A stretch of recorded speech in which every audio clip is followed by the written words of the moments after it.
Thank you very much. I am obviously the most unorganized. Everybody else has nice boxes to bring their script up in. I just kind of got it all messed up here and put it inside of a magazine. So in fact, I don't even have it in the right order. Wait a minute, let me get it in the right order here. So if it starts flying around the stage, just, run around and grab it for me and bring it back up here for me. I'll keep going as I can. President Gutman, Provost Price, Board Chair Cohen, fellow honorees, beautiful honorees, and today's graduates. I'm honored and grateful for the invitation today.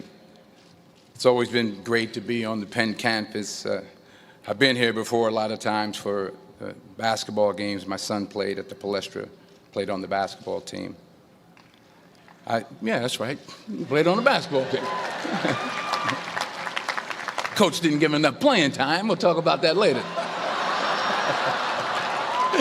No, but I'm really pleased with the progress that Coach Allen has made, and no, I do. I really am, and I hope him the best success in the future. And I always get a warm welcome when I come to Pennsylvania, when I come to Philadelphia, except on the few occasions where I wear my Yankee cap.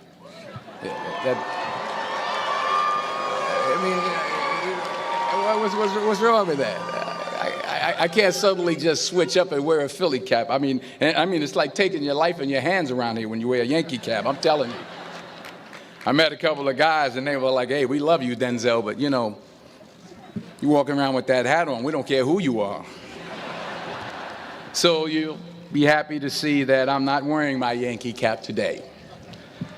I'm wearing my Yankee socks, my Yankee T-shirt, my Yankee jock shorts, my Yankee underwear, my Yankee toe warmers, but not my Yankee cap. But still, I'll be honest with you, I'm a little nervous. I'm not used to speaking at a graduation of this magnitude. It's a little overwhelming. It's out of my comfort zone.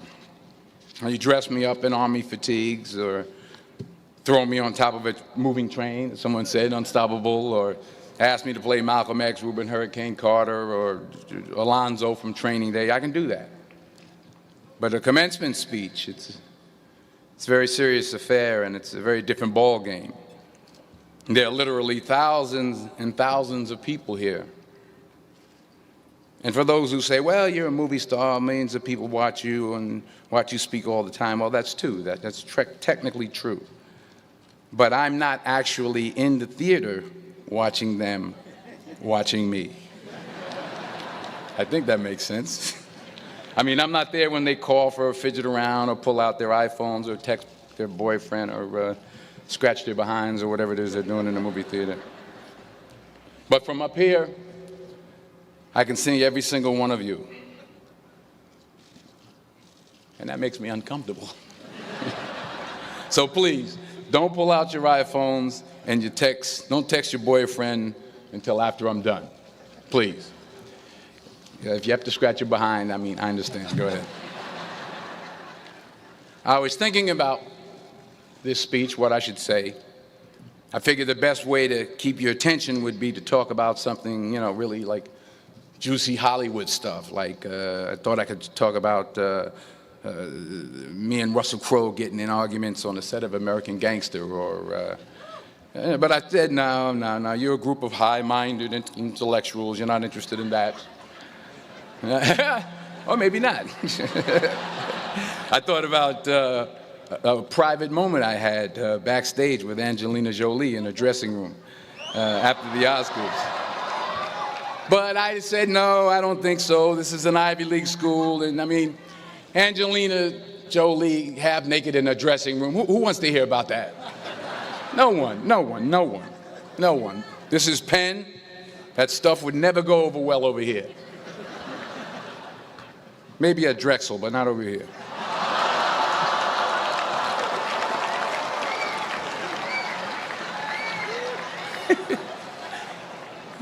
I'm in trouble now. So I was back to square one, feeling the pressure. So now you're probably thinking, if it was going to be this difficult, this much pressure, why did I even accept today's invitation in the first place? Well, you know, my son goes here, that's number one. That's a good reason. And I always like to check to see how my money's being spent. And I'm sure there's some parents out there who can relate to what I'm talking about. Yeah. To everybody upstairs. And there were some other good reasons for me to show up. Sure, I got an Academy Award, but I never had something called a magic meatball after waiting in line for half an hour at the food truck. Yeah? Yes, I talked face-to-face with President Obama, but I never talked face-to-face with a guy named Queter who sings bad songs over at Smokes on Tuesday night. I never been to Buies. I never been to Hemos. Yes, I have played a detective who battles demons, but I've never been to a school in my life where the squirrel population has gone bananas. I mean, they're breaking in the dorm rooms, they're walking around campus. I think I saw some carrying books on their way to class. So I had to be here. I had to come. Even though I was afraid I might make a fool of myself. In fact, if you really want to know the truth, I had to come exactly because I might make a fool of myself. Now, what am I talking about? Here it is. I found that nothing in life is worthwhile unless you take risks. Nothing. Nelson Mandela said, "There is no passion to be found playing small and settling for a life that's less than the one you're capable of living." Now, I'm sure in your experiences in school and applying to college and picking your major and deciding what you want to do with life, I'm sure people have told you to make sure you have something to fall back on. Make sure you got something to fall back on, honey. But I never understood that concept, having something to fall back on. If I'm going to fall, I don't want to fall back on anything except my faith. I want to fall forward. I figure at least this way I'll see what I'm going to hit. Fall forward. This is what I mean. Reggie Jackson struck out 2,600 times in his career, the most in the history of baseball. But you don't hear about the strikeouts. People remember the home runs. Fall forward. Thomas Edison conducted 1,000 failed experiments. Did you know that? I didn't know that. Because the 1,001st was the light bulb. Fall forward. Every failed experiment is one step closer to success. You've got to take risks, and I'm sure you've probably heard that before, but I want to talk to you about why that's so important. I got 3 reasons, and you can pick up your iPhones. First, you will fail at some point in your life. Accept it. You will lose. You will embarrass yourself. You will suck at something. There's no doubt about it. And I know that's probably not a traditional message for a graduation ceremony, but hey, I'm telling you, embrace it, because it's inevitable. And I should know. In the acting business, you fail all the time. Early on in my career, I auditioned for a part in a Broadway musical. Perfect role for me, I thought, except for the fact that I can't sing. So I'm in the wings, I'm about to go on stage, but the guy in front of me, he's singing like Pavarotti. He's just, and he's just going on and on and on, and I'm just shrinking, I'm getting smaller and smaller. So they say, "Oh, thank you very much, and you'll be hearing from us." So I come out with my little sheet music, and it was Just My Imagination by The Temptations. That's what I came up with. So I hand it to the accompanist, and she looks at it and looks at me and looks out at the director and was like, "All right." So I start, I'm going to sing. I'm like, it's just my imagination once again, and then coming away with me. And they're not saying anything, so I'm thinking I'm getting better. So I could start getting into it. It was just my imagination. Running. They say, oh, yeah, thank you. Thank you very much, Mr. Washington. Thank you. So I assumed I didn't get the job. But the next part of the audition, he called me back. The next part of the audition is the acting part of the audition. Now I'm like, hey, okay, maybe I can't sing, but I know I can act. So they pair me with this guy, and again, I didn't know about musical theater. And musical theater is big, so they can reach everyone all the way in the back of the stadium. And I'm more from a realistic, naturalistic kind of acting where you actually talk to the person next to you. So I don't know what my line was. My line was, well, hand me the cup. And his line was, well, I will hand you the cup, my dear. The cup will be there to be handed to you. I said, oh, okay. Well, should I give you the cup back? Oh, yes, you should give it back to me because you know that is my cup and it should be given back to me. I didn't get the job. But here's the thing. I didn't quit. I didn't fall back. I walked out of there to prepare for the next audition, and the next audition, and the next audition. I prayed. I prayed, and I prayed. But I continued to fail, and fail, and fail. But it didn't matter, because you know what? There's an old saying, you hang around the barbershop long enough, sooner or later you're going to get a haircut. So you will catch a break, and I did catch a break. Last year, I did a play called Fences on Broadway. Someone talked about it. Won the Tony Award. And I didn't have to sing, by the way. But here's the kicker. It was at the Court Theater. It was at the same theater that I failed that first audition 30 years prior. The point is, and I'll pick up the pace, the point is every graduate here today has the training and the talent to succeed. But do you have the guts to fail? Here's my second point about failure. If you don't fail, you're not even trying.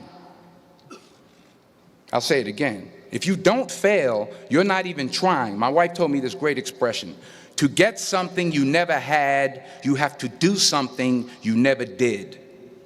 Les Brown's a motivational speaker. He made an analogy about this. He says, imagine you're on your deathbed, and standing around your deathbed are the ghosts representing your unfulfilled potential. The ghost of the ideas you never acted on. The ghost of the talents you didn't use. And they're standing around your bed, angry, disappointed, and upset. They say, we came to you because you could have brought us to life, they say. And now we have to go to the grave together. So I ask you today, how many ghosts are going to be around your bed when your time comes? You've invested a lot in your education, and people have invested in you. And let me tell you, the world needs your talents, man, does it ever. I just got back from Africa like 2 days ago, so if I'm rambling on, it's because I'm jet lagged. I just got back from South Africa. It's a beautiful country, but there are places there with terrible poverty that need help. And Africa is just the tip of the iceberg. The Middle East needs your help. Japan needs your help. Alabama needs your help. Tennessee needs your help. Louisiana needs your help. Philadelphia needs your help. The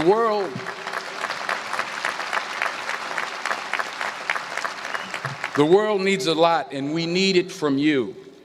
We really do. We need it from you young people. I mean, I'm not speaking for the rest of us up here, but I know I'm getting a little grayer. We need it from you, the young people, because remember this. So you got to get out there. You got to give it everything you got, whether it's your time, your talent, your prayers, or your treasures. Because remember this, you will never see a U-Haul behind a hearse.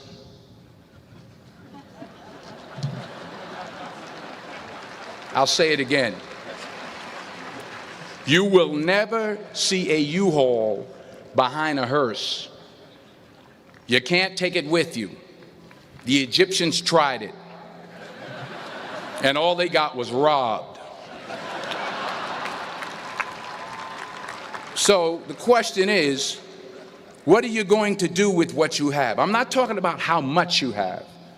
Some of you are business majors, some of you are theologians, nurses, sociologists. Some of you have money, some of you have patience, some of you have kindness, some of you have love. Some of you have the gift of long suffering, whatever it is, whatever your gift is. What are you going to do with what you have? All right, now here's my last point about failure. Sometimes it's the best way to figure out where you're going. Your life will never be a straight path. I began at Fordham University as a pre-med student. I took a course called cardiac I still can't say it. Cardiac morphogenesis. I couldn't read it, I couldn't say it, I sure couldn't pass it. So then I decided to go into pre-law, then journalism. And with no academic focus, my grades took off in their own direction. Yeah, down. I was a 1.8 GPA one semester, and the university very politely suggested that it might be better to take some time off. I was 20 years old, I was at my lowest point. And then one day, and I remember the exact day, March 27th, 1975, I was helping my mother in her beauty shop. My mother owned a beauty shop up in Mount Vernon. And there was this older woman who was considered one of the elders in the town. And I didn't know her personally, but I was looking in the mirror, and every time I looked at the mirror, I could see her behind me, and she was staring at me. She just kept looking at me. Every time I looked at her, she kept giving me these strange looks.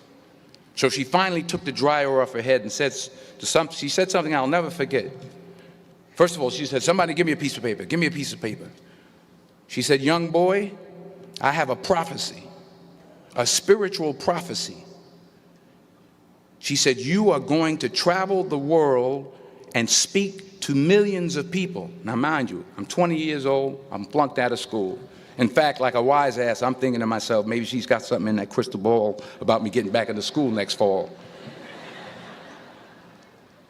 But maybe she was on to something, because later that summer, while working as a counselor at a YMCA camp in Connecticut, we put on a talent show for the campers. And after the show, another counselor came up to me and asked, "Had you ever thought about acting? You're good at that." So when I got back to Fordham that fall, I got in and I changed my major once again for the last time.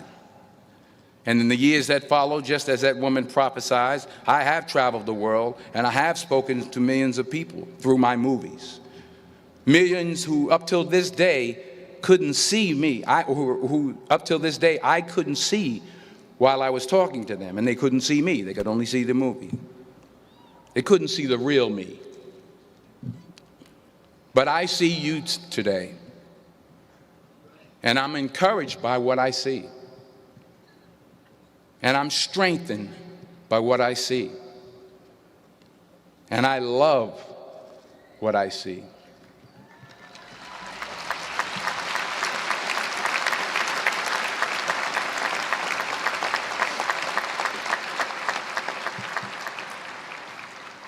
One more page, and I'll shut up.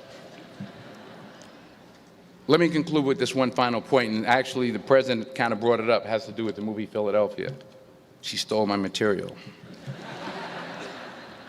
Many years ago, I did this movie called Philadelphia. We filmed some of the scenes right here on campus. Philadelphia came out in 1993. Most of you were probably still in diapers. Some of the professors, too. But that cracked me up. But it was a good movie. Rent it on, Netflix. It's a good movie. Rent it. I get 23 cents every time you rent it. Please, rent it. True. Parents up there, rent it. Netflix, please. Tell your friends, too. It's about a man played by Tom Hanks who's fired from his law firm because he has AIDS. He wants to sue the firm, but no one's willing to represent him until a homophobic ambulance chaser lawyer, played by yours truly, takes on the case. In a way, if you watch the movie, you'll see everything I'm talking about today. You'll see what I mean about taking risk or being willing to fail. Because taking risk is not just about going for a job. It's also about knowing what you know and what you don't know. It's about being open to people and to ideas. In the course of the film, the character I play begins to take small steps, small risks. He very, very, very slowly begins to overcome his fears. And I feel ultimately his heart becomes flooded with love. And I can't think of a better message as we send you off today. To not only take risks, but to be open to life, to accept new views, and to be open to new opinions, to be willing to speak at a commencement at one of the best universities in the country, even though you're scared stiff. While it may be frightening, it will also be rewarding. Because the chances you take, the people you meet, the people you love, the faith that you have, that's what's going to define you. So members of the class of 2011, this is your mission. When you leave the friendly confines of Philly, never be discouraged, never hold back, give everything you got. And when you fall throughout life, and maybe even tonight after a few many glasses of champagne, remember this: fall forward. Congratulations, I love you, God bless you, I respect you.